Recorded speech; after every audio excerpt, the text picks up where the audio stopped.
ইহুদিরা কি মরিয়মের এই কথাগুলো বিশ্বাস করত? না। সে কি করতে পারে? সে কি করতে পারে? পবিত্র কোরআন বলছে, শারাত ইলাইহি, মরিয়ম সন্তানের প্রতি ইঙ্গিত করল। তোমরা এর কাছে জিজ্ঞাসা করো, এই সন্তান কোন সাধারণ সন্তান নয়, জিজ্ঞাসা করো। তারা তখন বলল, ক্বালু কাইফা নুকাল্লিমু মান কানা ফিল মাহদি সাবিয়া, কোলের শিশুর সহিত আমরা কিভাবে কথা বলবো? আমরা কিভাবে কথা বলবো? আমরা তোমাকে জিজ্ঞাসা করছি। আর অলৌকিকভাবে যিশু তার মায়ের কোল থেকে কথা বলল। কোরআন বলছে যে, ক্বালা ইন্নী আব্দুল্লাহ, অবশ্যই আমি আল্লাহর প্রেরিত দূত, আমি আল্লাহর রাসূল, আতানিল কিতাব তিনি আমাকে কিতাব দিয়াছেন ওয়া জাআলানি নাবিয়্যা, এবং তিনি আমাকে নবী করিয়াছেন।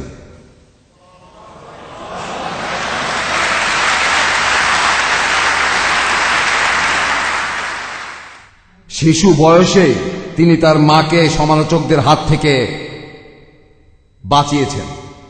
যারা তার মাকে বিভিন্ন রকম প্রশ্ন করছিল, তিনি তার উত্তর দিয়েছিলেন। যিশুর প্রথম অলৌকিক কাজ কোরআন অনুযায়ী যে শিশুকালে তিনি তার মায়ের হয়ে কথা বলবেন। এখন আপনারাই বেছে নিন, কোনটা আপনারা বেছে নেবেন? পানিকে মদ বানানোটা যিশুর প্রথম অলৌকিক, নাকি এটা শিশুকালে তার মায়ের হয়ে কথা বলা? এখানে আপনারাই বেছে নিন। মুসলমানরা শুধু বলছে যীশু খ্রিস্ট সম্পর্কে আমরা এই কথাটাই বিশ্বাস করি, আর তিনি হলেন মেসায়া, মসীহ। পবিত্র কোরআনে আছে, সূরা ইমরানের 45 নম্বর আয়াতে, ক্বালাতিল মালায়েকাতু ইয়া মারইয়ামু ইন্নাল্লাহা ইউবাশশিরুকি বিকালিমাতিন মিনহু, আল্লাহ তোমাকে একটি কালেমার সুসংবাদ দিতেছেন, তাহার নাম হইবে মসীহ, অর্থাৎ খ্রিস্ট। তাহার নাম হইবে খ্রিস্ট। আমরা মুসলিমরা বিশ্বাস করি যে যিশুই হলেন খ্রিস্ট, আর কোন খ্রিস্ট নেই। আছে? মুসলমান অন্য কোন খ্রিস্টকে বিশ্বাস করে না। কোরআন বলছে ইসমুহুল মাসীহ, তাহার নাম হইবে মসীহ, অর্থাৎ খ্রিস্ট। আর বাইবেল আমাদের বলছে, পবিত্র বাইবেল আমাদের বলছে একটা পরীক্ষার কথা, কিভাবে আসল নবী আর নকল নবী আলাদা করব। জনের ফার্স্ট এপিস্টলে আছে, সেইন্ট জনের একটা গসপেল আছে, সেটা এক জিনিস। এটা হলো epistle of John, first epistle of John, 4 অধ্যায় 1ম অনুচ্ছেদ। বলা আছে, প্রিয়জনেরা, জন বলছেন, প্রিয়জনেরা, সকল আত্মাকে বিশ্বাস করো না, পরীক্ষা করো তারা ঈশ্বরের প্রেরিত কিনা, কারণ এই পৃথিবীতে অনেক নকল নবী এসেছে। আমি এখানে শুধু বাইবেলের উদ্ধৃতি দিচ্ছি, জনের ফার্স্ট এপিস্টল 4 অধ্যায় 1ম অনুচ্ছেদ। প্রিয়জনেরা, প্রিয়জনেরা, প্রিয় ভাই ও বোনেরা, সব আত্মাকে বিশ্বাস করো না। যদি কোনো আত্মা তোমার কাছে এসে কিছু বলে, প্রথমে বিশ্বাস করে ফেলো না। প্রথমে এই আত্মাকে বিশ্বাস করো না, আগে পরীক্ষা করো ঈশ্বর তাকে পাঠিয়েছেন কিনা। কারণ পৃথিবীতে অনেক নকল নবী আছে। নকল নবী হলো নকল আত্মা, আর আসল নবী হলেন আসল আত্মা। এখানে নবী আর আত্মা শব্দ দুটো একই অর্থে ব্যবহার করা হয়েছে। সব আত্মাকে বিশ্বাস করো না, আগে পরীক্ষা করো তার ঈশ্বরের প্রেরিত কিনা, কারণ এই পৃথিবীতে অনেক নকল নবী এসেছে। নকল নবীকে চিনবেন কিভাবে? তার আত্মাটাও নকল হবে। আসল নবীকে চিনবেন কিভাবে? তার আত্মাটাও আসল হবে। এভাবে নকল আত্মা থাকলে নকল নবী হবে, আসল আত্মা থাকলে আসল নবী হবেন। কিভাবে আমরা আসল আর নকল আলাদা করব? 2য় অনুচ্ছেদে, যে নবী স্বীকার করে যিশু আল্লাহর দূত, সেই আসল নবী। আপনাদের বাইবেলে আছে, বলা আছে, যে আত্মা, যে নবী বলবে যে যিশুই হলেন খ্রিস্ট, তিনি এই পৃথিবীতে অলৌকিকভাবে জন্মেছিলেন, সেই নবী হলেন আসল নবী। যে নবী এটা মেনে নেবে যে যিশুই খ্রিস্ট, সেই আসল নবী। এখন এটা দিয়ে মোহাম্মদকে পরীক্ষা করছেন না কেন?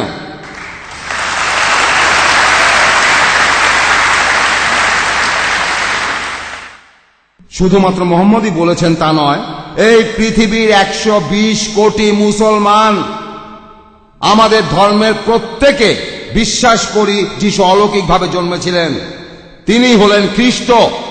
তিনি মৃত মানুষকে জীবিত করেছেন ঈশ্বরের অনুমতি নিয়ে। তিনি জন্মান্ধর কুষ্ঠরোগী সারিয়েছেন ঈশ্বরের অনুমতিতে। তারপরও খ্রিস্টানরা আমাদের মনে করে খ্রিস্টের বিরোধী। আমরা কি করব? আমরা এখন তাদের শেখাবো সত্যি কথাটা আসলে কি। তবে তার আগে আমাদের নিজেদেরই শিখতে হবে। আর যদি আমরা শিখতে চাই, তাহলে এই বইটা আমাদের লাগবে। প্রত্যেক মুসলমানের অবশ্যই এই বইটা রাখা উচিত। যদি 2টা বই কেনার সামর্থ্য থাকে, 2টা কেনেন। একটা দেবেন আপনার খ্রিস্টান বন্ধুকে, প্রতিবেশীকে, তাদের একটা বই দেন, একটা বই উপহার দেন, আপনার বস তাকে উপহার দেন, আপনার কর্মচারী তাকে উপহার দেন। দেখেন, এটা পবিত্র কোরআন। আমরা মুসলমানরা এই বইটাকে অনেক সম্মান করি। যখন আমাদের শরীর অপবিত্র থাকে তখন আমরা বইটা ধরি না। তাই বইটা ধরার সময় শরীর পবিত্র রাখবেন, আর বইটা ধরার আগে হাতটা ধুয়ে নেবেন, বইটা দিয়ে দিন। কোন খ্রিস্টান বন্ধুকে উপহার দেন, আল্লাহ বাকি কাজটা করবেন, আল্লাহ কথা বলবেন, আল্লাহ তার মনের সাথে কথা বলবেন, তিনি এই কাজটা করবেন। কোরআন হলো আল্লাহর কালাম, আল্লাহর কথা, আল্লাহ এখানে কথা বলবেন, আর আল্লাহর চাইতে জ্ঞানী আর কাউকেই পাবেন না। ওয়া আখিরু দাওয়ানা ওয়া আনিল হামদুলিল্লাহি রাব্বিল আলামিন।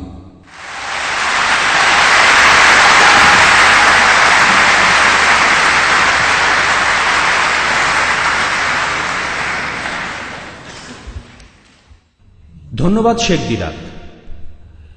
এখন শুরু হচ্ছে প্রশ্নোত্তর পর্ব। প্রশ্ন করার নিয়মটা বেশ সোজা। আপনারা আমাকে প্রশ্ন করবেন, আমি মিস্টার দিদাতকে বলবো। আমরা এখানে চাই আপনারা সবাই প্রশ্ন করবেন। যদি খ্রিস্টানরা প্রশ্ন করতে চান তাহলে মাইকের সামনে এসে প্রশ্ন করুন, কারণ আজকের এই অনুষ্ঠানটা বিশেষভাবে আপনাদের জন্যই। আমি নিশ্চিত আপনারা প্রশ্ন করতে চান। যখন আপনারা প্রশ্নটা করবেন খেয়াল রাখবেন যেন প্রশ্নটা খুব বড় না হয়ে যায়। বড় প্রশ্ন করলে লাইনে আপনার পেছনের সবাই প্রশ্ন করার সুযোগ পাবে না। আর আমরা চাই আপনারা বেশি করে প্রশ্ন করুন। প্রশ্ন করতে এসে আপনারা শুধু প্রশ্নটাই করবেন। লেকচার আজকের মতো শেষ হয়েছে, দয়া করে নতুন কোনো লেকচার দেবেন না। প্রশ্ন করতে এসে আপনি যদি লেকচার দিতে চান বাইরে গিয়ে লেকচার দেন।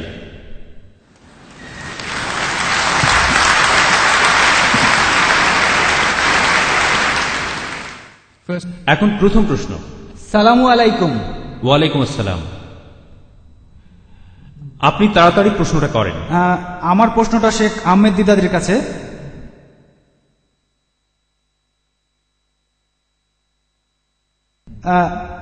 একজন কনভেন্ট, অস্ট্রেলিয়ান কনভেন্ট আমাকে জিজ্ঞেস করেছিল কোরআন শরীফ পড়ার আগে, পবিত্র কোরআন পড়ার আগে তাকে আরবি জানতে হবে কিনা। তিনি আমাকে এই প্রশ্ন করেছিলেন। আমি বলেছি যদি তিনি অনুবাদ সহ কোরআন পড়েন আমার মনে হয় আরবি শেখার চাইতে সেটাই আরো বেশি সহজ হবে। আমি এ ব্যাপারে আপনার মতামত জানতে চাই। আমি প্রশ্নের উত্তরটা ভালোভাবে দিতে পারিনি। হ্যাঁ, থ্যাংক ইউ। আপনার কাছে স্বীকার করছি আমি নিজেই আরবি ভাষা জানি না। আমি সত্যি কথাই বলছি। আমি আরবি ভাষার কয়েকটা শব্দ জানি। আমি যদি আরবে যাই, সেখানে পানি খেতে চাইলে আমি বলবো মা, মা, মোয়া। আমি জানি এটার অর্থ পানি, কিন্তু এটা বলতে পারবো না আমাকে কি এক গ্লাস পানি দেবেন, এই কথা বলতে পারবো না। বলবো মা, মা, মোয়া, মোয়া, আর তারাও বোঝে যে আমি পানি চাচ্ছি।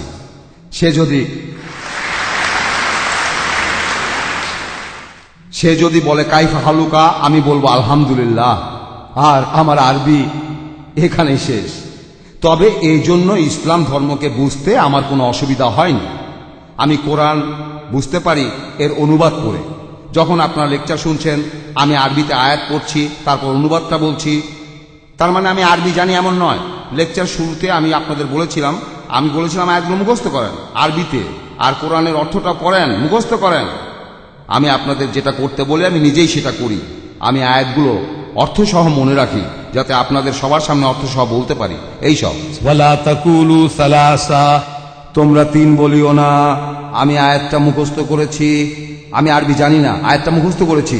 ইনতাহু খায়রাল লাকুম, নিবৃত হও, ইহাই তোমাদের জন্য কল্যাণকর হইবে। ইন্নামাল্লাহু ইলাহুন ওয়াহিদ, কারণ আল্লাহই তো একমাত্র উপাস্য, তিনি তিনজন নন। আর সবার মনে হবে আমি আরবি আর ইংরেজি ভাষার পণ্ডিত। না, আমি আপনাদেরকে চমক দেখাচ্ছি।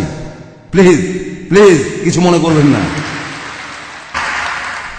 এবারের প্রশ্নটা মহিলাদের মধ্য থেকে। বোন, আপনার প্রশ্নটা করুন। আসসালামু আলাইকুম। আমি ইসলাম ধর্ম গ্রহণ করেছি, আর আমি আরব দেশ থেকে এসেছি।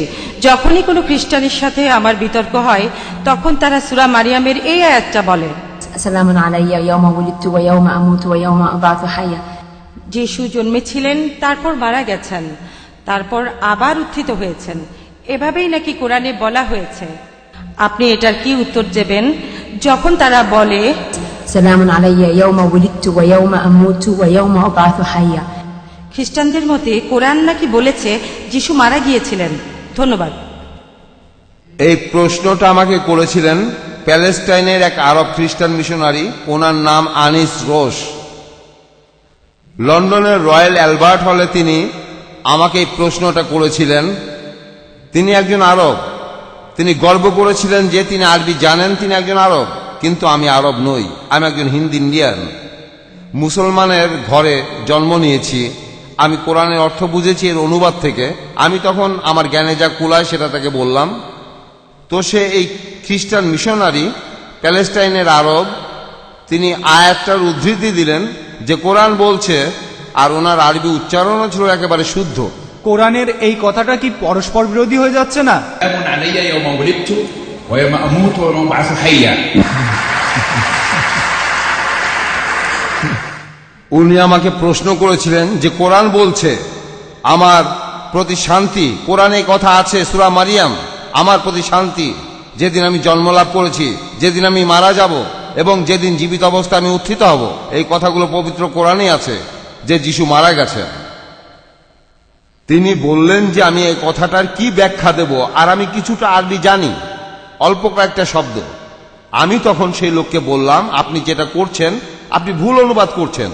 ওয়াসসালামু আলাইয়া এটার অনুবাদ ঠিক করেছেন, আমার প্রতি শান্তি। যিশু বলেছেন ইয়াওমা ইউলিদতু, যেদিন আমি জন্মেছি, ওয়া ইয়াওমা আমুতু, যেদিন আমি মারা যাব। মারা গিয়েছি নয়, এটা হবে যেদিন আমি মারা যাব, অতীতকাল না, এটা ভবিষ্যৎকাল। যেদিন আমি মারা যাব এবং যেদিন আমি জীবিত অবস্থায় উত্থিত হব। এটাই হলো সঠিক অনুবাদ। ধন্যবাদ বোন, আশা করি উত্তরটা পেয়েছেন। আমি দেখতে পাচ্ছি যে শ্রোতারা বেশ সংকোচ করছেন, আর খ্রিস্টান ভাই ও বোনরা তেমন একটা প্রশ্ন করছেন না। একজন ভাইকে দেখা যাচ্ছে। সালামু আলাইকুম। ওয়ালাইকুম আসসালাম। আপনার লেকচারের জন্য অনেক ধন্যবাদ। যিশুকে নিয়ে আপনি অনেক লেকচার দিয়েছেন, আর আমরা মুসলমানরা যিশুকে মেনে চলি। আমি বাইবেলের একটা অনুচ্ছেদ পেয়েছি যেটা আপনাকে বলতে শুনিনি। ম্যাথিউ এর 5 নম্বর অধ্যায়ের 29 অনুচ্ছেদে বলা হয়েছে, যদি তোমার ডান চোখ কোনো অন্যায় করে তাহলে সেই চোখটা তুলে তোমার শরীর থেকে আলাদা করে রাখো, কারণ তোমার পুরো শরীরটা নরকের আগুনে পোড়ার চাইতে একটা অঙ্গ নষ্ট হয়ে যাওয়া অনেক ভালো। আর তোমার ডান হাত অপরাধ করলে সেই হাতটা কেটে আলাদা করো, কারণ তোমার পুরো শরীরটা নরকের আগুনে পোড়ার চাইতে একটা অঙ্গ নষ্ট হয়ে যাওয়া ভালো। আমার প্রশ্নটা হলো, আমাদের হাত কাটার নিয়ম নিয়ে খ্রিস্টানরা কথা বলে কেন, যখন যিশু সে কথা বলেছেন?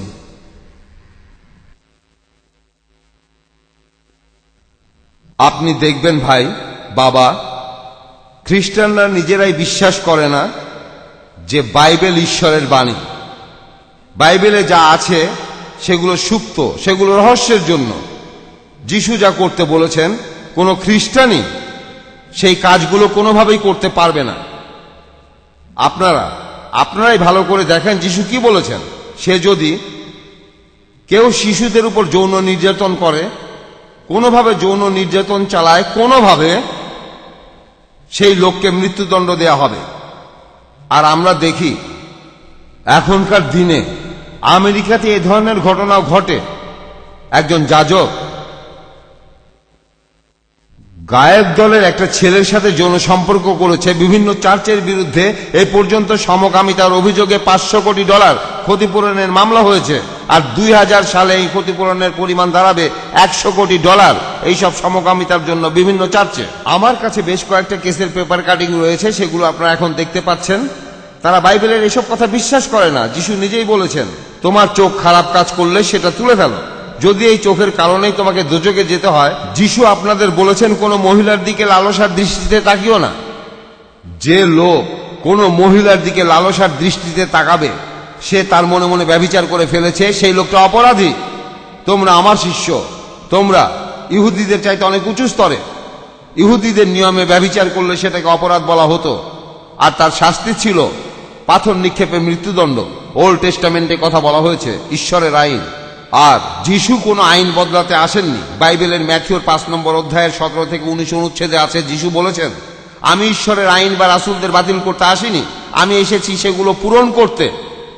আমি তোমাদের নিশ্চয়তা দিয়ে বলছি, যেদিন শেষ বিচারের দিন উপস্থিত হবে, সেই দিন ঈশ্বরের আইনের ফাঁক বলে একটা ক্ষুদ্র কণাও বের হয়ে যেতে পারবে না। যারা ঈশ্বরের নির্দেশগুলির মাত্র একটাও অমান্য করবে অথবা অন্যদেরও সেরকম শেখায়, তারা হবে স্বর্গের রাজ্যে অনাকাঙ্ক্ষিত, কিন্তু যারা নির্দেশ মানবে তাদের মহান বলা হবে। এই আইন আর নির্দেশগুলো মানে এরকম খ্রিস্টান কোথায় পাবে? তারা সবাই মিলে ঈশ্বরের আইন আর নির্দেশ অমান্য করছে। এই খ্রিস্টানরা বলে তারা কোনো আইনের অধীন নয়, তারা বেঁচে আছে তার অনুগ্রহে, তারা কোনো আইনের অধীন নয়। তাহলে যীশু খ্রিস্টের কথা অনুযায়ী এরা ময়লা আবর্জনা। ঈশ্বরের নির্দেশগুলো আপনারা মেনে চলছেন না, আপনারা তার অনুসারী নন, আপনারা আমার অনুসারী নন, আপনারা আমার অনুসারী নন। যিশু বলেছেন, সে আমার লোক নয় যে আমার পথ অনুসরণ করে না। আমাকে তোমরা অনুসরণ করো, আমার মতো তোমরা প্রার্থনা করো, আমার মতো তোমরা নিজেদের খতনা করো। আমি যেদিন যেভাবে আমি শুকুরের মাংস বেছে নিয়েছি, তোমরাও সেরকম করো। না না না না না, যিশুকে আপনারা অনুসরণ করতে চান না। আমরা মুসলিমরা, আমরাই সত্যিকারের খ্রিস্টান, কারণ আমরা যিশু খ্রিস্টকে মেনে চলি।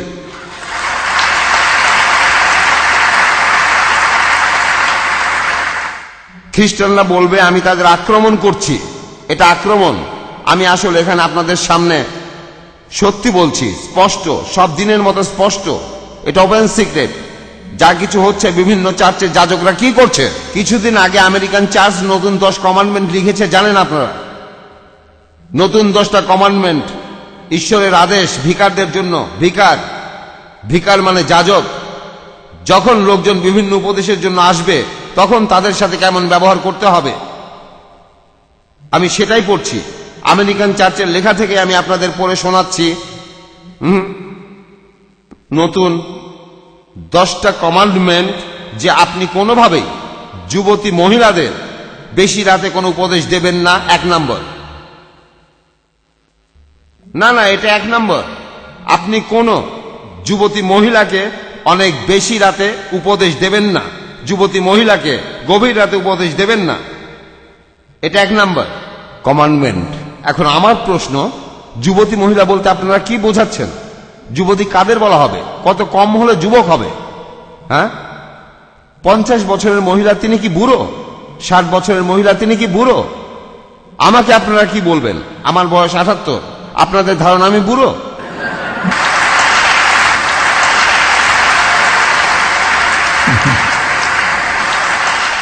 বিশ্বাস করেন, সত্যি বলছি, আমার বয়স 78, আমার স্ত্রী 75।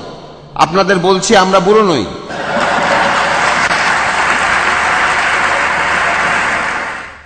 আমি আমার স্ত্রীকে বলি, মাঝে মধ্যেই বলি ঠাট্টা করে, আমার স্ত্রীকে ঠাট্টা করে বলি, তাকে বলি, দেখো তুমি বুড়ো হয়ে গেছো, আমিও বুড়ো হয়ে গেছি, এখন তোমার জন্য আরেকজনকে নিয়ে আসি, মানে আরেকটা বিয়ে করি। এখন তোমার জন্য কম বয়সী কাউকে নিয়ে আসি সাহায্য করার জন্য। আমার স্ত্রী তখন বলল আমি তাকে খুন করব। আমি বলি যে না না, আমি বলি দেখো মেয়েটার কোনো দোষ নেই, আমি তাকে নিয়ে আসবো তোমার সাহায্যের জন্য। আমার স্ত্রী বলল খুন করব। আমি বলি তাকে মারবে কেন? কাউকে যদি মারতে হয় আমাকে মারো। হ্যাঁ, আমি তাকে নিয়ে আসবো। আমার স্ত্রী তারপরে বলে আমি তাকে খুন করব। তাই আমি ঘরের মধ্যে কোনো খুনোখুনি চাই না, আমি এতেই সন্তুষ্ট। কিন্তু এখন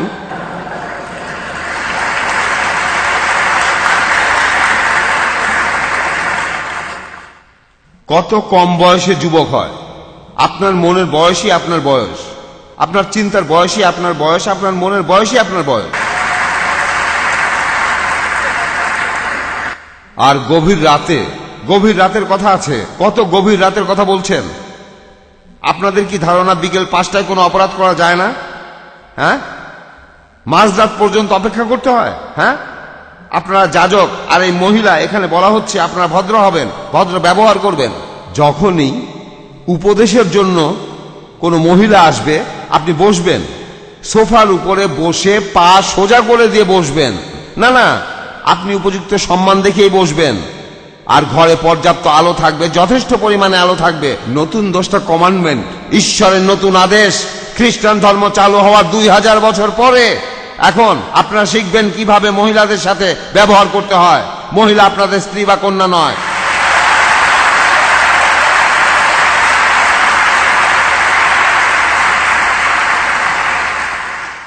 এদিকে আফ্রিকান লোকজন দক্ষিণ আফ্রিকায় প্রত্যেক গোত্র জুলু, থাজা, চুয়ানা, জামবেজির দক্ষিণের সবগুলো গোত্রেই একটা শব্দ আছে, ফার্নিপা, মহিলাদের সম্মান করা।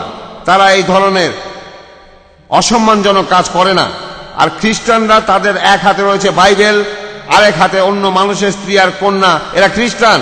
কিন্তু এই বুনো আফ্রিকানরা তারা মহিলাদের সম্মান করে। সাদা চামড়ার মানুষ এখানে আসার আগে এই নিয়মটা ছিল, এখনো আছে। আর খ্রিস্টানদের এই 2000 বছর পরেও নতুন 10টা কমান্ডমেন্ট প্রয়োজন চার্চের ভেতরে কিভাবে মহিলাদের সাথে ব্যবহার করবেন। আসল কথা হলো, আপনারা আপনাদের বাইবেল পড়ছেন না। বাইবেল কি বলছে? শিশুদের উপর যৌন নিপীড়ন করো না, তার চাইতে গলায় পাথর বেঁধে পানিতে ডুবিয়ে দাও, এর শাস্তি মৃত্যুদণ্ড, মৃত্যু।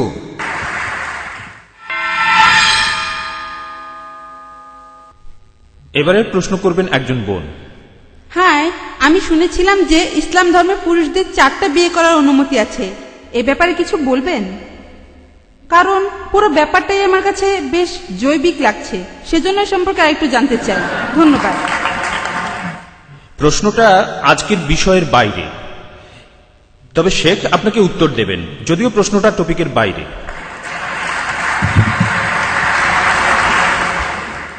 এটা খুব কমন প্রশ্ন।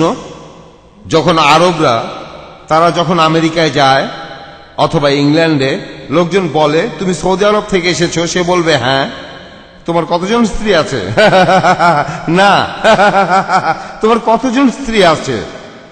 তো আমার বন্ধু একজন আরব, সে যখন আমেরিকায় যায়, আমেরিকানরা যখন তাকে এই প্রশ্নটা করে, সে তখন বলে, দেখো আমার স্ত্রী মাত্র একজন। আর এটাই আপনার সমস্যার সমাধান। এই বহু বিবাহই আপনাদের সমস্যার সমাধান। আপনারাই দেখবেন আপনাদের এই সমস্যাটা আছে। দেখবেন যে ছেলেদের চাইতে 78 লক্ষ বেশি মেয়ে বেশি আছে আমেরিকাতেই। যদি আমেরিকার প্রত্যেকটা পুরুষ বিয়ে করে, তারপরও সে দেশে 78 লক্ষ মহিলা তাদের জন্য স্বামী খুঁজে পাবে না।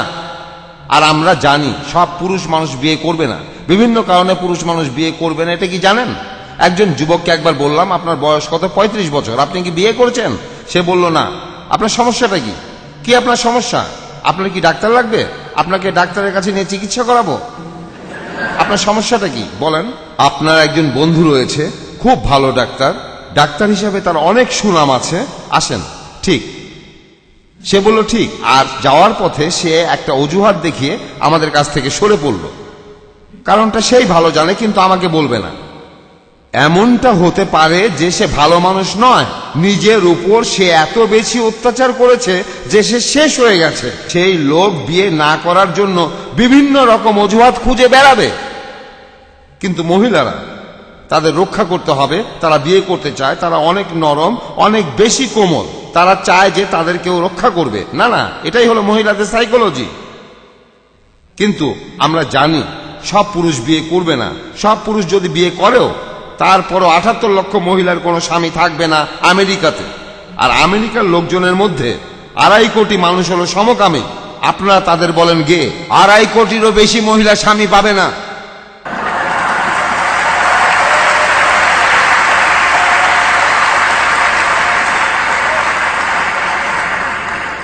আপনাদের কৃষকদের মধ্যে 98% হলো পুরুষ। আপনাদের দেশের কৃষক, তাদের 98% পুরুষ। তাহলে আপনাদের সমস্যা আরো গুরুতর হচ্ছে। ইসলাম এটার একটা সমাধান দিচ্ছে। আমাদের উপহাস না করে আপনারা নিজেদেরই উপহাস করেন। ইসলাম বলছে তোমরা পছন্দ মতো বিয়ে করো, 2, 3 বা 4 জনকে, কিন্তু তাদের প্রতি যদি সুবিচার করতে না পারো, মাত্র একটা বিয়ে করো। এই পৃথিবীর একমাত্র ধর্মগ্রন্থ।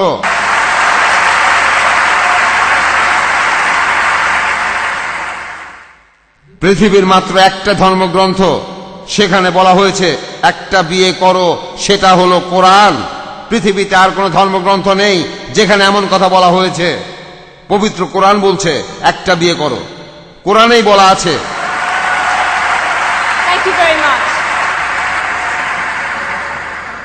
আসসালামু আলাইকুম মিস্টার দিদার। ওয়ালাইকুম আসসালাম। কয়েকদিন আগে আমি কয়েকজন খ্রিস্টানের সাথে কথা বলেছিলাম, তারা আমার বাসায় এসেছিল আলহামদুলিল্লাহ। আর আমি তাদের সাথে কথা বলেছিলাম, তারা আমার বাসায় 3 দিন এসেছিল, একদিন, পরের দিন, তার পরের দিন। প্রথমের লোকটা একা, পরের দিন স্ত্রীকে নিয়ে, তারপরের দিন ছেলেকে নিয়ে। আলহামদুলিল্লাহ আমি তাদের সাথে যুক্তি দিয়েই কথা বলেছি। সূরা ইমরানের 61 নম্বর আয়াত, এখানে বলা হয়েছে فمن حاجك فيه من بعد ما جاءك من العلم فقل تعالوا ندعو أبناءنا وأبناءكم ونساءنا ونساءكم وأنفسنا وأنفسكم ثم نبتهل إلى الله فنجعل لعنة الله على الكاذبين। এই আয়াতটা পড়ার পর সে আমাকে বলল, আমাকে অভিশাপ দিতে চাও? সেই লোক আমার বাসায় 3 দিন 3 রাত ছিল, তারপর সে চলে যায়। আলহামদুলিল্লাহ এই আয়াতের প্রসঙ্গটা কি আমাদের সামনে ব্যাখ্যা করবেন মিস্টার দিদার? Thank you. পবিত্র কোরআনের এই আয়াতটা নাজিল হয়েছিল নাজরান অঞ্চলের খ্রিস্টানদের এক ঘটনাকে কেন্দ্র করে।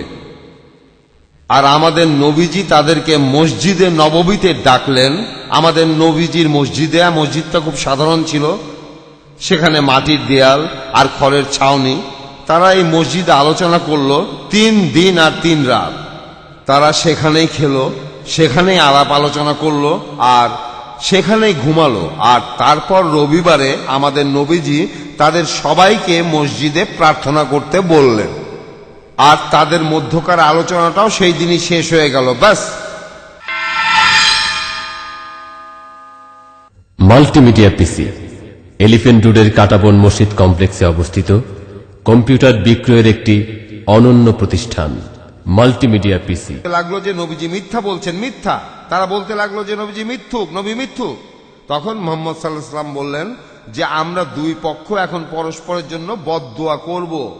আগামীকাল সকালে তোমরা তোমাদের পরিবারকে নেবে, আমিও আমার পরিবারকে নেব, আর খোলা ময়দানে আমরা একজনকে আরেকজনের উদ্দেশ্যে প্রাণ খুলে বদদুয়া করব। আর পরের দিন মুহাম্মদ সাল্লাল্লাহু আলাইহি ওয়াসাল্লাম আসলেন, তার সঙ্গে আলী, হযরত আলী, বিবি ফাতিমা, সাথে হাসান আর হুসেন, তারা সবাই মিলে খোলা ময়দানে গেলেন মদিনার বাইরে। আর খ্রিস্টানরা তারা সেখানে আসলো না, তারা পিঠ টান দিল। আর এটাই হলো ঘটনাটা ছিল এইরকম। যদি এভাবে তাদের উপর প্রভাব ফেলতে পারেন আলহামদুলিল্লাহ, কিন্তু এছাড়া অনেকগুলো উপায় রয়েছে তাদের সাথে কথা বলার। একটা কথা জানি না আপনি কি করেছিলেন, আপনি কি তাদের ফোন নাম্বার নিয়েছিলেন? সেই লোকদের বা বাসার ঠিকানা সেটা নিয়েছিলেন? আপনি সেই লোকগুলোর বাসার ঠিকানা নিয়েছিলেন? তাদের সাথে আপনি 3 দিন ছিলেন সেই লোকগুলো? হ্যাঁ ঠিক, আমরা কথা বলছিলাম একদিন, তারপরের দিন, তারপরের দিন। হ্যাঁ, কিন্তু তাদের বাসার ঠিকানার ফোন নাম্বার নিয়েছিলেন? তাদের নিয়েছিলেন? তাদের ঠিকানা? হ্যাঁ, আর টেলিফোন নাম্বার? না, নেইনি, কারণ আমি তখন তাদের সাথেই কথা বলছিলাম। না, যখন এই লোকগুলো আসে তখন প্রশ্ন করবেন আপনার নাম কি, লিখে ফেলেন। আপনার টেলিফোন নাম্বার সেটাও লিখে নেন, ঠিক? তারপর তার পরিবর্তন না হলে আপনি তার বাসায় যান।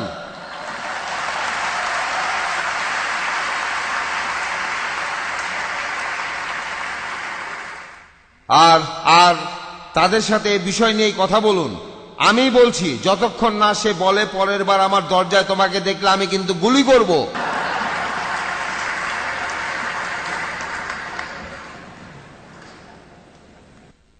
আসসালামু আলাইকুম, আমার নাম হামজা।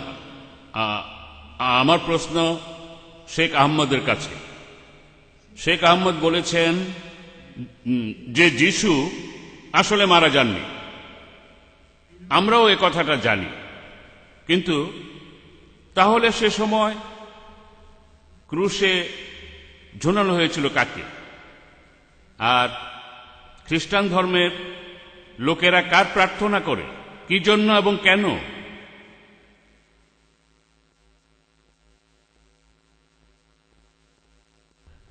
আপনি প্রশ্নটা বুঝতে পেরেছেন? ভাই, আমরা আপনার এই প্রশ্নটা বুঝতে পারছি না। মাইক্রোফোন থেকে একটু দূরে দাঁড়িয়ে আবার ওই প্রশ্নটা করেন প্লিজ। হাসবেন না, ওনার প্রশ্নটা বেশ সিরিয়াস। আবারও বলবেন? একটু পেছনে দাঁড়িয়ে বলুন। আমি যে প্রশ্নটা করতে চাই তা হচ্ছে কাকে আসলে ক্রুশে ঝোলানো হয়েছিল? আচ্ছা, উনি জানতে চান কাকে ক্রুশে ঝোলানো হয়েছিল। কারণ আহমদ বলেছেন যিশু মারা যাননি। আমরাও এ কথা জানি, আমরা মুসলমানরা সবাই জানি যিশু মারা যাননি, ক্রুশবিদ্ধ হননি। তাহলে কাকে ক্রুশে ঝোলানো হয়েছিল? আর খ্রিস্টান লোকেরা কার কাছে প্রার্থনা করে, কি জন্য আর কেন?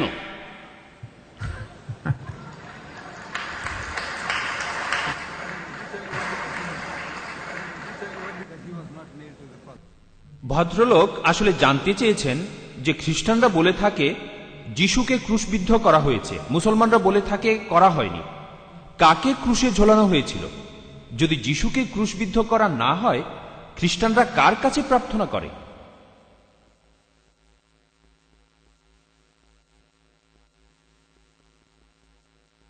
এখানে মুসলমানদের অবস্থান একেবারে পরিষ্কার। আল্লাহ বলেছেন قولهم إنا قتلنا المسيح عيسى ابن مريم رسول الله তারা দম্ভ করে বলল আমরা ঈসা মসীহকে হত্যা করেছি, মরিয়মের পুত্রকে, ঈশ্বরের প্রেরিত দূতকে। এর উত্তরে আল্লাহ বলেছেন وما قتلوه وما صلبوه তাকে তারা হত্যা করেনি অথবা ক্রুশবিদ্ধ করেনি, ولكن شبه لهم কিন্তু তাদের এরকম বিভ্রম হয়েছিল। وإن الذين اختلفوا فيه لفي شق منه যারা তার সম্পর্কে মতভেদ করেছিল তাদের মধ্যে সংশয় ছিল, ما لهم به من علم এই ব্যাপারে তাদের জ্ঞান ছিল না, إلا اتباع الظن তারা শুধু অনুমান করেছিল। তার অর্থ ফিকশন। وما قتلوه يقينا এটা নিশ্চিত যে তাকে হত্যা করেনি, بل رفعه الله إليه বরং আল্লাহ তাকে তুলে নিয়েছেন। আমিও এটা বিশ্বাস করি। কিন্তু এখন খ্রিস্টানরা এখানে এসে বলবে যিশু তাদের পাপের জন্য মারা গেছে। তখন আমি তাদের বলি যে আপনাদের ধর্মগ্রন্থ নিয়ে আসুন, বাইবেল। তারা তখন তাদের বাইবেল নিয়ে আসে, তারপর আমি তাদের বাইবেল নিয়ে কথা বলি। বাইবেলের কথাগুলো দিয়েই আমি প্রমাণ করতে পারি আপনারা যা কিছু বলেছেন তার বিপক্ষে বলছি। যিশু মারা যাননি, তাকে ক্রুশবিদ্ধ করা হয়নি। এ বিষয়ে গত শুক্রবার আমি লেকচার দিয়েছি। আপনি কি শুক্রবার ছিলেন? শুক্রবার রাতে, গুড ফ্রাইডে আপনি এখানে ছিলেন? আপনি কি সেদিন গুড ফ্রাইডেতে ছিলেন? তাহলে ভিডিওটা কিনবেন, এখানেই সবকিছু জানতে পারবেন। বাইরে ভিডিওটা পাবেন, কিনে নেবেন। এবারের প্রশ্ন মহিলাদের মধ্য থেকে। আমি জানতে চাচ্ছিলাম এই নতুন 10টা কমান্ডমেন্ট কারা চালু করেছে? কারণ আমি একটা আমেরিকান চার্চে যাই, আর আমি জানতাম না যে কমান্ডমেন্টগুলো বদলে গেছে। আমি জানতাম আমরা ঈশ্বরের নির্দেশগুলো মানি, মুসলমানরাও যেরকম করে মানে। আমি জানতে চাই এই কমান্ডমেন্টগুলো কারা চালু করেছে, আর এই নিয়মগুলো কবে থেকে চালু হবে? কারণ আমি এরকম কথা কখনোই শুনিনি।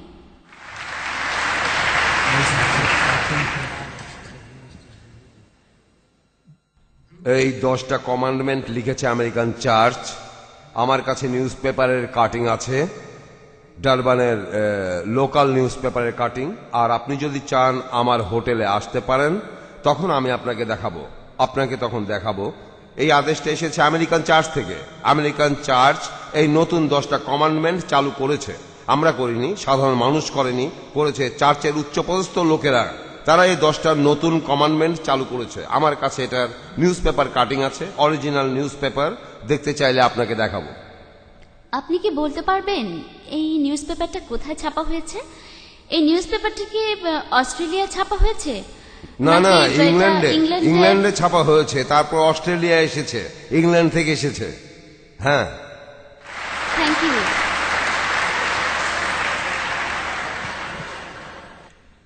এবারের প্রশ্ন করার আগে আমি কিছু কথা বলবো, যদি অনুমতি দেন। সাবধানে বলবেন। না, সেরকম না। আমি আজকের অনুষ্ঠানে প্রথমেই বলি, এই অনুষ্ঠানটা আমার জন্য বেশ স্মরণীয়। আমি কিছু কথা শুনলাম, আর এই কথাগুলো শুনবো বলে আশা করিনি। যদি আমি 10 বছর আগে অথবা 15 বছর আগে কোনো মুসলমানের সাথে কথা বলতাম, আর যদি বলতাম আপনি কি যিশুকে বিশ্বাস করেন, তারা উত্তরে বলতো না, বেশিরভাগ। তার মানে তারা এটাই জানতো না। আজকে আমার জন্য খুবই স্মরণীয় দিন, কারণ আজকে আলাদা কিছু শুনলাম। কিন্তু এখন আমি বলি আমরা কিভাবে বিশ্বাস আনি।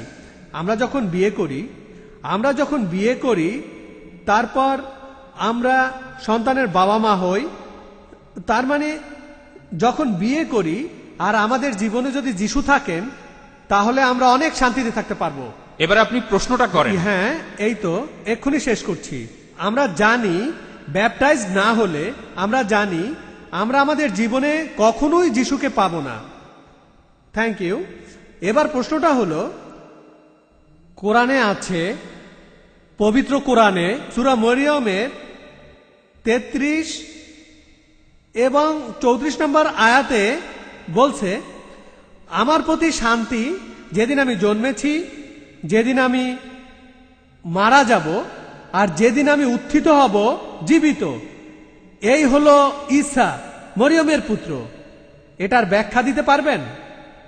কোরআন বলছে ঈসা উত্থিত হবে জীবিত, যীশু খ্রিস্ট আবার ফিরে আসবেন। এটা কোরআন বলছে, আমি না। আচ্ছা, আপনার প্রশ্নের জন্য ধন্যবাদ। এই প্রশ্নটা আগেও একজন করেছেন আর শেখ সেটার উত্তরও দিয়েছেন, তবে মনে হয় আপনারা আরেকবার শুনতে চান। তাই শেখ, আপনি কি আবারও বলবেন?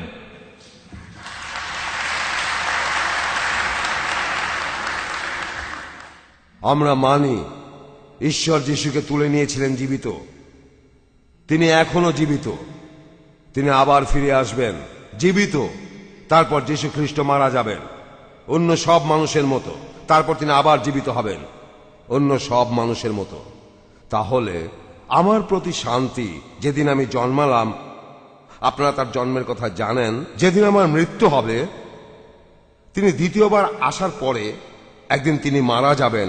প্রত্যেকেই মৃত্যুর স্বাদ গ্রহণ করবে, আমাদের প্রত্যেকেই মৃত্যুর স্বাদ গ্রহণ করবে, এমনকি যিশুও।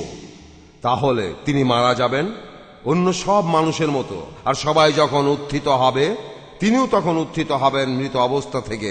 কোরআনে কথাই বলছে। আমি কি আর একটা প্রশ্ন করতে পারি? না, একটাই প্রশ্ন। আমি দুঃখিত। পরের প্রশ্ন। আমার প্রশ্নটা শেখের কাছে। আমি মুসলমান হয়েছি, আর আপনার লেকচারে শুনলাম কোরআন বলছে বাবা মাকে মেনে চলো। আমি মুসলমান হয়ে বাবা মায়ের অবাধ্য হয়েছি। আমি জানতে চাই, আমি কি কোনো ভুল করছি? যদি করে থাকি, আমার কি করা উচিত?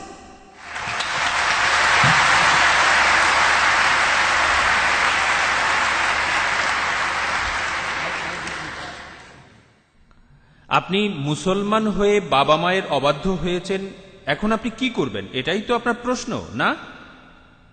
আপনি তো নবী সোলাইমানের মতো জ্ঞানী প্রশ্ন করেছেন। পবিত্র কোরআনে আপনার সমস্যার সমাধান দেয়া আছে। আমি যে সূরার কথা বললাম, সূরা মারিয়াম, চ্যাপ্টার মেরি, এই সূরাটাতে ইব্রাহিমের গল্প আছে। ইব্রাহিম ছিলেন ঈশ্বরের প্রেরিত দূত। তিনি তখন এক ঈশ্বরের উপাসনা করতেন, এক ঈশ্বরকেই মানতেন, কিন্তু তার বাবা একজন মূর্তি পূজারী ছিলেন। এই গল্পটা পড়বেন, বলা হয়েছে পবিত্র কোরআনেই আপনি এই গল্পটা পাবেন। ইন্নাহু কানা সিদ্দিকান নাবিয়া, ইব্রাহিম ছিল সত্যনিষ্ঠ একজন নবী। ইসকাল আলিয়া বিহি, যখন সে তার বাবাকে বলল, ইয়া আবাতি, হে আমার পিতা, লিমা তা'বুদু মা লা ইয়াসমাউ ওয়া লা ইউবসিরু ওয়া লা ইউগনি আনকা শাইআ, কেন তুমি তার ইবাদত করো যে শুনতে পায় না, যে দেখতে পায় না, এবং তোমার কোনো কাজেই আসে না। ইয়া আবাতি, হে আমার পিতা, ইন্নী কাজানি মিনাল ইলমি মা লাম ইয়াতিকা ফাত্তাবি'নি আহদিকা সিরাতান সাবিয়্যা। বলল, হে আমার পিতা, আমার নিকট জ্ঞান এসেছে যা তোমার নিকট আসেনি। আমাকে অনুসরণ করো, আমি তোমাকে সঠিক এবং সত্যের পথ দেখাবো। ইয়া আবাতি, হে আমার পিতা, তারপর আবার ইয়া আবাতি, হে আমার পিতা। চারটা আয়াতের প্রত্যেকটার শুরুতেই হে আমার পিতা, হে আমার পিতা। বাবার জন্য সহানুভূতি আর ভালোবাসা থেকে বলা, বাবাকে দোজখের আগুন থেকে বাঁচানোর জন্য। বাবা যে একজন মূর্তি পূজারী, সে বলল, ক্বালা আরাগিবুন আনতা আন আলিহাতি ইয়া ইব্রাহিম, শোনো পুত্র, তুমি কি আমার দেব দেবী হইতে বিমুখ? তুমি আমার সামনে থেকে দূর হয়ে যাও, না হলে আমি তোমাকে পাথর মেরে হত্যা করব। এরপর ইব্রাহিম তার বাবার সাথে কথা বলল। যদি গল্পটা জানতে চান গল্পটা আপনি পাবেন এই বইতে। কিভাবে একজন কর্তব্যপরায়ণ পুত্র এখানে বিভিন্ন যুক্তি দেখাচ্ছে সহানুভূতি নিয়ে অবিশ্বাসী বাবাকে, মূর্তি পূজারী বাবাকে। বাবা মাকে ভালোবাসেন, তাদের শ্রদ্ধা করেন, তাদের সাথে ভালো ব্যবহার করেন, কিন্তু যখন ব্যাপারটা দাঁড়াবে ঈশ্বরকে উপাসনা করা নিয়ে, তাদের কিছুই করার নেই। যদি ব্যাপারটা হয় বিশ্বাসের অবিশ্বাস, তখন আপনি আপনার বাবা মায়ের উপদেশগুলো প্রত্যাখ্যান করবেন। যদি তারা অন্য ঈশ্বরের কথা বলে, তাদের প্রত্যাখ্যান করবেন, কিন্তু তারপরেও আপনার বাবা মাকে আপনি শ্রদ্ধা করবেন। কিন্তু ধর্মীয় ব্যাপারগুলোর ব্যাপারে তারা আপনার আর ঈশ্বরের মাঝে আসবে না। পবিত্র কোরআনের কথাই বলছে। আপনার কাছে কি কোরআন আছে? এই কোরআন শরীফ কি আপনার কাছে আছে? ইউসুফ আলীর লেখা। কোরআন খুলে দেখবেন, সূরা মারিয়াম, এই সূরাটা পড়েন, তাহলে দেখবেন আপনার অবস্থা একই রকম। ব্যাপারটা যখন বিশ্বাস, তখন আপনার ঈশ্বরের মাঝে কেউ আসবে না, কেউ না, এমনকি আপনার বাবা মাও না। তারপরও তাদের ভালোবাসবেন, শ্রদ্ধা করবেন। কোরআনে কথাই বলছে।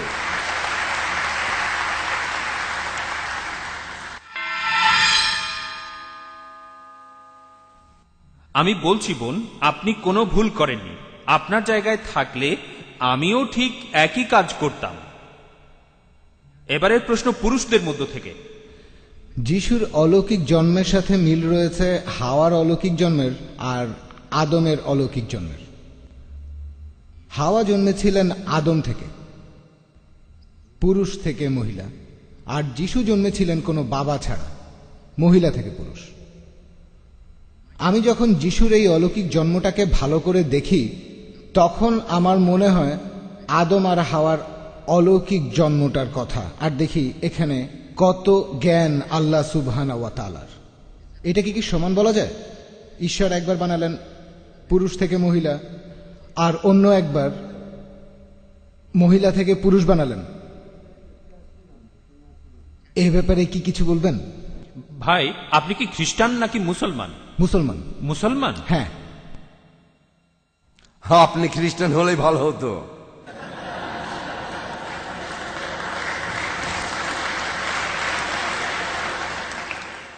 কথাটা কেন বললাম? কারণ আমি দেখতে পাচ্ছি আপনি আমাকে নিয়ে যাচ্ছেন, এখানে আমি শক্ত মাটির উপর দাঁড়িয়ে আমি যা কিছু বলছি সলিড, আপনি আমাকে নিয়ে যেতে চাচ্ছেন আকাশের উপরে। এখন যদি আপনি খ্রিস্টান হতেন, তাহলে আপনাকে বলতাম যে দেখেন, এই যে সব কাদা ছোড়াছুরি, এটা অনর্থক। আপনাদের বাইবেল দেখেন, আমরা এইসব ব্যাপারে আসলে কিছুই বলতে চাই না। যিশু আর আদম সম্পর্কে আল্লাহ বলেছেন, ইন্না মাসালা ঈসা ইনদাল্লাহি কামাসালি আদামা। আল্লাহর কাছে ঈসার দৃষ্টান্তের সমান হলো আদমের দৃষ্টান্ত।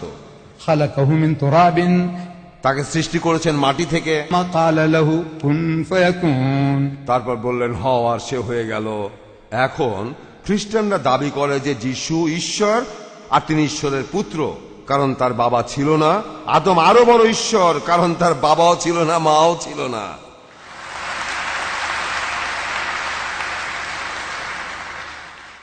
কিন্তু কিন্তু কিন্তু কিন্তু খ্রিস্টানরা বলে আদম সৃষ্টি হয়েছে মাটি থেকে। হ্যাঁ, ঠিক কথা। এখন বাইবেলেই আরেকজনের কথা আছে। আমি খ্রিস্টানদের বলছি, বুক অফ হিব্রুজ 7 নম্বর অধ্যায় 1 নম্বর অনুচ্ছেদ, সে যিশুর চাইতেও বড়, আদমের চেয়েও। আপনারা কি জানেন? আমি খ্রিস্টানদের বলছি, আপনারা কি জানেন আপনাদের বাইবেলে আরেকজনের কথা আছে? হিব্রুজ, বুক অফ হিব্রুজ 7 অধ্যায় 1 অনুচ্ছেদ। কে সেই লোক যে প্রশ্নটার উত্তর দিতে পারবে, আর তাকে আমি এই বইটা উপহার দেব? কে সেই লোক? না, আপনি আপনি হ্যাঁ, আপনি বলেন, কে সেই লোক যে যিশুর চাইতে বড়? জন্মানোর দিক থেকে, জীবনের দিক থেকে, বাবা মার দিক থেকে যিশুর চাইতে বড়? না না না, প্লিজ প্লিজ প্লিজ, আপনারা এখানে চিৎকার করবেন না, প্লিজ। হ্যাঁ হ্যাঁ, কি মোহাম্মদ? হয়নি বোন। হ্যাঁ হ্যাঁ বোন, বলেন, আপনি বলেন। আপনি কি মেলকিজেদেকের কথা বলছেন? আপনি কি মেলকিজেদেকের কথা বলছেন? মেলকিজেদেক? হ্যাঁ, কিন্তু তিনি তো ঈশ্বরের চেয়ে বড় নন, তিনি যিশুর চেয়েও বড় নন। কিন্তু সেই লোকটা কে যার জন্মটা যিশুর জন্মের চেয়ে বড়? জন্মানো, এই পৃথিবীতে আসার, পৃথিবী থেকে চলে যাওয়া, এই ব্যাপারে কে যীশু খ্রিস্টের চাইতে কেউ বড়? না। কেউ না। তাহলে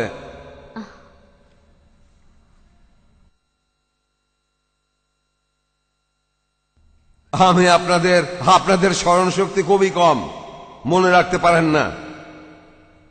আমি বলছি সে লোকটা হলো মেলচিজেদেক। বুক অফ হিব্রুজ, বাইবেলে এই কথাগুলো আছে। সালেমের প্রধান পুরোহিত, সালেম মানে জেরুজালেম, তিনি ছিলেন প্রধান পুরোহিত। আর বাইবেল বলছে কোনো বাবা ছাড়া, কোনো মা ছাড়া, কোনো শুরু নেই, কোনো শেষ নেই। এই লোককে তো তাহলে বলা যায় ঈশ্বর মানব। আর যে লোকটার কোনো বাবা নেই, মা নেই, শুরু নেই, শেষ নেই, সে তো ঈশ্বর। আর এখানে জেরুজালেমের প্রধান পুরোহিত মেলচিজেদেকের কথা বাইবেলে আছে। তাহলে তো এই ঈশ্বরকে পূজা করা উচিত, যিশুকে নয়। দেখেন, যিশুর একজন মা ছিল, যিশুর মা ছিল, তিনি 9 মাস মায়ের গর্ভে ছিলেন। তারপর তিনি জন্মালেন, 8 দিন পর তার খতনা দেয়া হলো, সেখানকার অন্যান্য ছেলেদের মতো। ঠিক যখন তার বয়স 8 দিন, তার খতনা করা হলো। এক দেবদূত যিশু নাম দিয়েছিল যখন তিনি মায়ের গর্ভে। তাহলে যিশু মায়ের গর্ভে ছিলেন সব স্বাভাবিক সন্তানের মতোই, এটাই যিশু। আর মেলচিজেদেকের বাবা নেই, মা নেই। দেখলেন, তার কোনো মাও নেই, জন্ম নেননি। যীশু খ্রিস্ট জন্মেছিলেন আস্থা বলে? না, তিনি জন্মেছিলেন আস্থা বলে। আপনারা বলেন যে তিনি আস্থা বলে জন্মেছেন, আর 8 দিন পর তার খতনাও করা হয়। আপনারা সবকিছুই জানেন। তিনি গর্ভে 9 মাস ছিলেন, আর জন্মানোর 8 দিন পরে খতনা করা হয়। তারপর 30 বছর বয়সে বাইবেল বলছে যে যিশুকে ক্রুশবিদ্ধ করা হয়, মানে তিনি মারা গেছেন। তিনি জন্ম নিয়েছেন, তারপর একদিন মারা গেছেন। তাহলে এই মেলচিজেদেক বাবা নেই, মা নেই, কোনো জন্ম নেই, আর মৃত্যু নেই। এই লোক তো ঈশ্বরের সমান, যিশুর চাইতে বড়, বাইবেলই বলছে। তার উপাসনা করুন, তাকেই উপাসনা করা উচিত।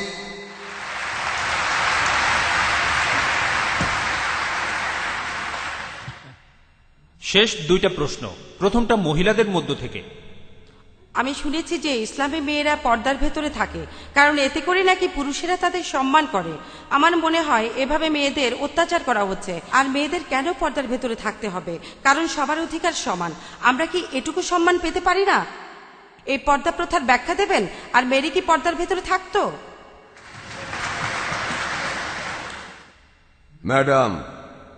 ম্যাডাম, আপনাদের বাইবেল বলছে, পবিত্র বাইবেল বলছে, এখানে পল আপনাদের বলছে যে মহিলারা অবশ্যই তাদের মাথা ঢেকে রাখবে। যে মহিলা মাথা ঢাকে না, তাদের মাথা কামিয়ে দাও। আপনাদের বাইবেলে কথা বলছে।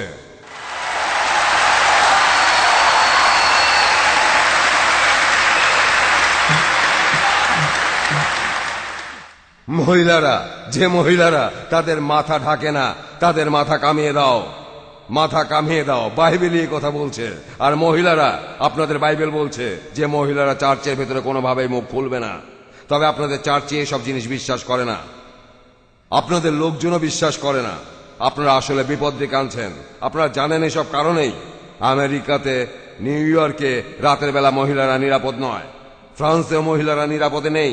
সেখানে দিনের বেলায় রাস্তাঘাটে মহিলারা ধর্ষিত হয়। রাস্তার অন্যান্য লোকজন মনে করে তারা বোধহয় মজা করছে, মহিলারা ধর্ষিত হচ্ছে। না, আমি বলবো আপনারাই আমন্ত্রণ জানাচ্ছেন। এটা ভদ্রতার ব্যাপারে। নানদের দেখেন, নানদের দেখবেন রোমান ক্যাথলিক চার্চে কেউ তাদের দিকে দ্বিতীয়বার তাকায় না। কিন্তু এই মেয়েগুলোকে একটু দেখবেন গোল্ড কোস্টে, স্টার বারোতে, এদের দেখবেন বিকিনি আর জি স্ট্রিং পরে আছে। এদের দেখে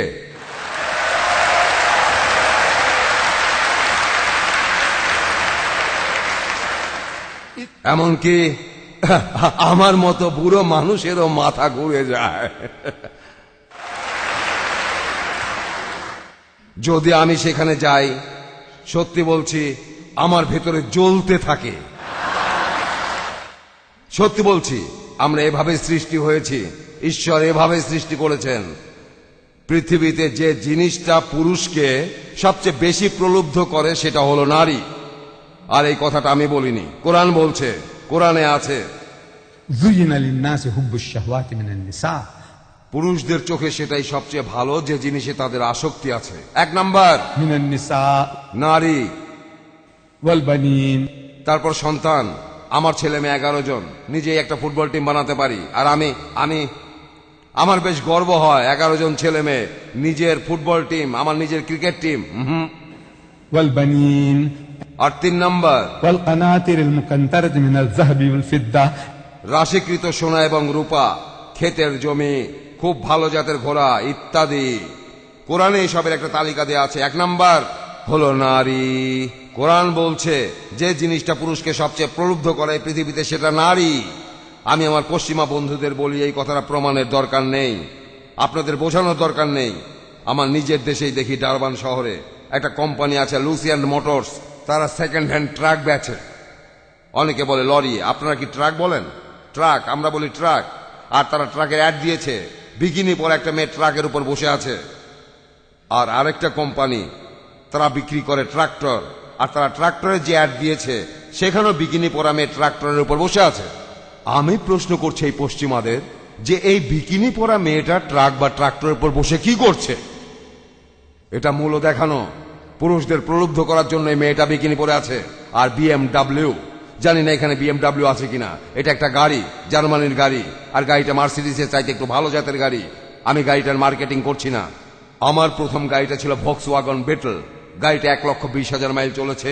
সেটার পর আমি আরেকটা বিটল কিনলাম, আবারও বিটল, তারপর বিটল বানানো বন্ধ হয়ে গেল, ভক্সওয়াগন বিটল।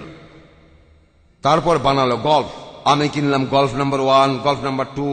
আমি কখনোই BMW কিনিনি, তবে এই অ্যাডটা দেখতে বাধ্য হলাম আমি আমার খবরের কাগজে, একটা BMW গাড়ি।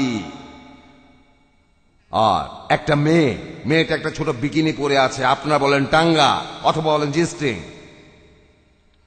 মেয়েটা গাড়ির সামনে দাঁড়িয়ে আছে, আর অ্যাডের নিচে লেখা আছে একে এখনই চালাতে শুরু করুন।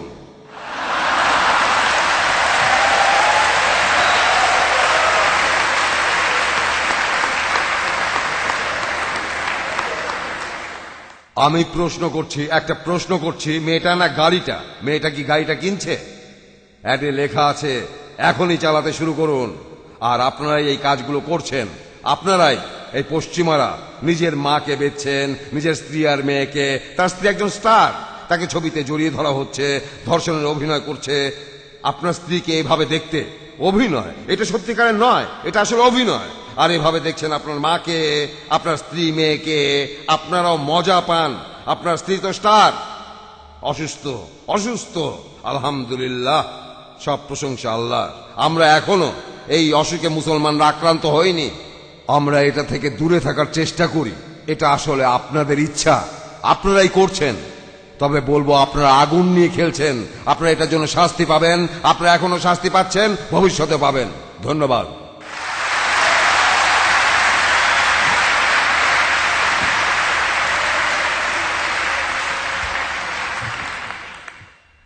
আচ্ছা, দুঃখিত, অনুষ্ঠান এখানেই শেষ করতে হচ্ছে। আমি দুঃখিত, আমাদের সময় শেষ। আর শেখ দিরাতের এখন 78 বছর বয়স, আমিই যথেষ্ট ক্লান্ত বোধ করছি। উনার কথা আর বললাম না। আপনারা বের হওয়ার সময় একটু ধীরে ধীরে বের হবেন। আর আপনাদের সবাইকে অসংখ্য ধন্যবাদ জানাচ্ছি আজকের এই অনুষ্ঠানটা সফলভাবে ভালোভাবে শেষ করার জন্য। সবাইকে অনেক অনেক ধন্যবাদ।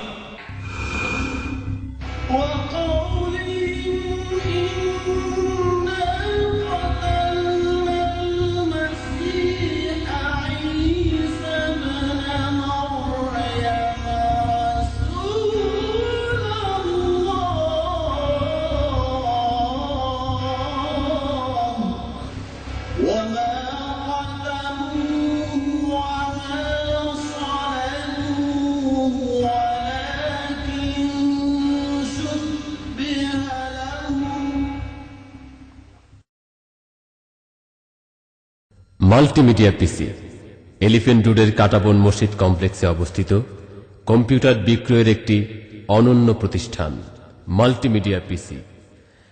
এখানে কম্পিউটারের যাবতীয় অ্যাক্সেসরিজ পাওয়া যায় এবং কম খরচে অভিজ্ঞ ইঞ্জিনিয়ার দ্বারা কম্পিউটার, প্রিন্টার, মনিটর সার্ভিসিং করা হয়।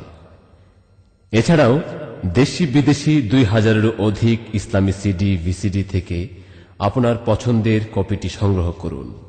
মাল্টিমিডিয়া পিসি কম্পিউটার ও ইসলামী সিডি ভিসিডি বিক্রয়ের একটি অনন্য প্রতিষ্ঠান।